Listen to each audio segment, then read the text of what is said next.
बिस्मिल्लाहिर्रहमानिर्रहीम। हमारे जितनी भी ऐप्स हैं, चाहे स्कूल मैनेजमेंट सिस्टम हो या फिर आप देखें होलसेल डिस्ट्रीब्यूशन हो, पॉइंट ऑफ सेल हो, फार्मेसी की मैनेजमेंट सिस्टम हो या रेस्टोरेंट का जो सॉफ्टवेयर है, सब के लिए हमने पोस्टग्रीसिक्वल ही यूज़ किया हुआ है। तो हर ऐप के लिए पोस्टग्रीसिक्वल क्योंकि बहुत ज़रूरी है, तो इसे इंस्टॉल कैसे करना है वो आप देख लें। यहाँ पे ज़्यादा मुश्किल नहीं है, स्टेप बाय स्टेप आप फॉलो करेंगे बिल्कुल मुकम्मल हो जाएगा।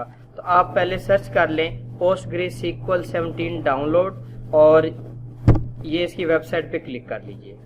क्लिक करने के बाद आपने फौरन विंडोज़ के ऊपर आ जाना है। लें जी, विंडोज़ के ऊपर आके डाउनलोड दी इंस्टॉलर के ऊपर क्लिक कर लें और हमें 17 यूज़ करना है। कौन सा वर्जन यूज़ करना है भाई? 17 और कोई नहीं आपने लगाना है। 17 पे जाएं और विंडोज़ 64 बिट के लिए 17 के सामने इस एरो को क्लिक कर दें। जैसे इस एरो को क्लिक करेंगे तो आपका डाउनलोड स्टार्ट हो जाएगा।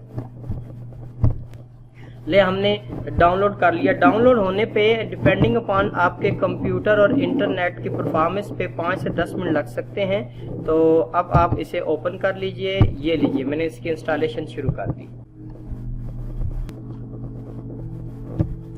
ये माइक्रोसॉफ्ट विजुअल C++ का मैसेज आ रहा है, तो क्योंकि मेरा ऑलरेडी इंस्टॉल है तो इसलिए वो मैसेज दोबारा से नहीं आया। अदरवाइज आपका इंटरनेट एक्टिव होगा तो ये खुद से ही उसे डाउनलोड करके इंस्टॉल कर लेगा। अब ये सेटअप स्टार्ट हो गया। अब नेक्स्ट का बटन दबा दें। आपको इस डायरेक्टरी को कतई चेंज करने की जरूरत नहीं है, आगे चले जाइए। यहाँ पे स्टैक बिल्डर को आप अनचेक कर दे, भाई नहीं चाहिए हमें, नहीं चाहिए स्टैक बिल्डर, तो नेक्स्ट कर दें। नेक्स्ट करने के बाद इस डायरेक्टरी को भी बिल्कुल भी नहीं बदलना, एज इट इज चलें। ओके, अब यहाँ पे पासवर्ड लगाना और इस पासवर्ड को आपको याद रखना है। तो ये पासवर्ड आप लगाइए, याद रखिए, बाद में कॉन्फ़िगरेशन में भी हमें काम देगा। तो मैं पासवर्ड लगा लेता हूँ 1 2 3 4 5। आप भी कोई पासवर्ड 1 2 3 4 5 अपनी मर्जी का लगा लें और साथ से लिख लीजिएगा। पोर्ट 5432 ही रखनी है। ये पोर्ट ऑलरेडी लिखी है, 5432 पे चेंज नहीं करनी। नेक्स्ट कर दें। तो अब लोकल पे आइए, कौन सी लैंग्वेज आप लिखना चाहते हैं? इंग्लिश लैंग्वेज, तो आप यहाँ पे इंग्लिश के ऊपर आ जाएं या डिफ़ॉल्ट को ही रहने दें। आप जो लैंग्वेज होगी ऑटोमेटिकली उसी को ही लेगा ये। तो ये इंस्टॉलेशन शुरू होगी, थोड़ा सा टाइम लगेगा इंस्टॉलेशन पे, आपने वेट करना है और इंस्टॉल हो जाएगी।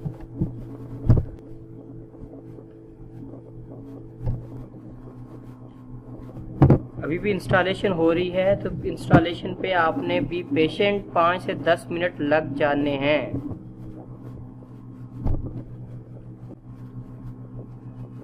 इंस्टॉलेशन ऑलमोस्ट कंप्लीट हो गई है, 100% हो गई। पासवर्ड आपने जो याद रखा था वो आपने ज़हन में रखना है। हमने 1 2 3 4 5 अप्लाई किया था। ओके जी, आप यहाँ सर्च पे आ जाएं और यहाँ पे PG एडमिन लिखें तो ये आपके पास आ जाएगा PG एडमिन।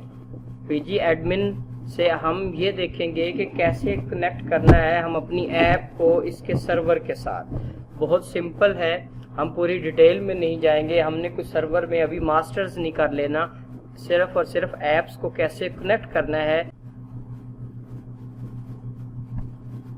लें जी, PG एडमिन ओपन हो गया। इसकी मदद से आप पोस्टग्रीसिक्वल को कंट्रोल कर सकते हैं, सर्वर बना सकते हैं, डेटाबेसेस बना सकते हैं, कनेक्ट कर सकते हैं, यूज़र बना सकते हैं, सब कुछ कर सकते हैं। ओके जी, ये हमारा पोस्टग्रीसिक्वल आ गया, ये सर्वर हमारे पास आ गया। वो पूछ रहा है पासवर्ड, तो पासवर्ड 1 2 3 4 5 आप अपनी मर्जी से कोई पासवर्ड भी रख सकते हैं। लीजिए, तो ये कनेक्ट हो गया।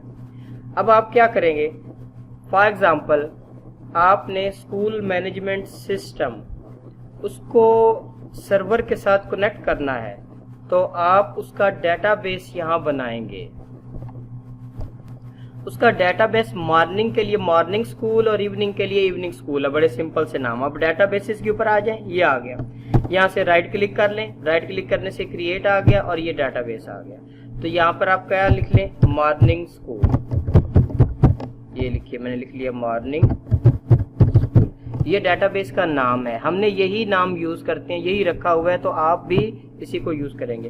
बाकी और भी बहुत सारे पैरामीटर, आपको किसी को कुछ भी नहीं करना, सिंपली इसे आपने लिख दिया, डेट्स ओके, ये सेव कर लिया। अब आप क्या करें, एक और भी डेटाबेस बना लें, इवनिंग स्कूल के लिए बना लें। तो दोबारा से आप क्या करिए, आप इसी डेटाबेस के ऊपर आएँ और एक और क्रिएट कर दें। अब क्रिएशन में आप लिखें इवनिंग स्कूल, लीजिए। तो मॉर्निंग और इवनिंग, क्योंकि हमारा वाइड सॉफ्टवेयर है जो दोनों को, मॉर्निंग और इवनिंग को एक ही साथ चलाता है अलग अलग डेटाबेसिस पे। ये देखिए ये दोनों बन गए। इसके टेबल कहाँ बने होंगे, इसके टेबल स्कीमा के अंदर जाके बने होंगे। आपको इसकी जरूरत नहीं है, स्कीमा के अंदर जाके आगे मजीद आप देखेंगे टेबल्स का नाम आएगा। तो ये टेबल्स आ गए।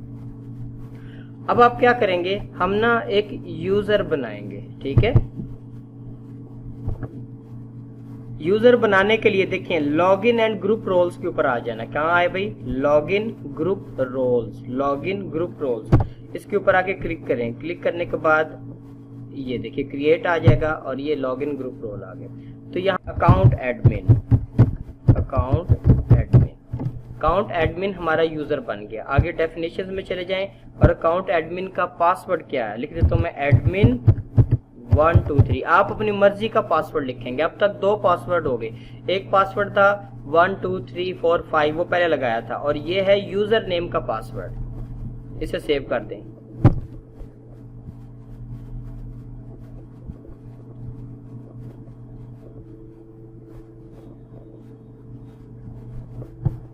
लीजिए ये मुकम्मल हो गया। अब आप देख सकते हैं कि आपका इसमें यूजर भी बन चुका है और ये अकाउंट एडमिन के नाम से। यहाँ तक हम इतने ही काम करना था। बाकी काम जब सॉफ्टवेयर इंस्टॉल करेंगे तो वो खुद से ही कर लेगा और हम आपको मजीद गाइड कर देंगे। जज़ाकल्लाह। ओके जी, बहुत शुक्रिया, अपना ख्याल रखिएगा। अल्लाह हाफिज़, टेक केयर।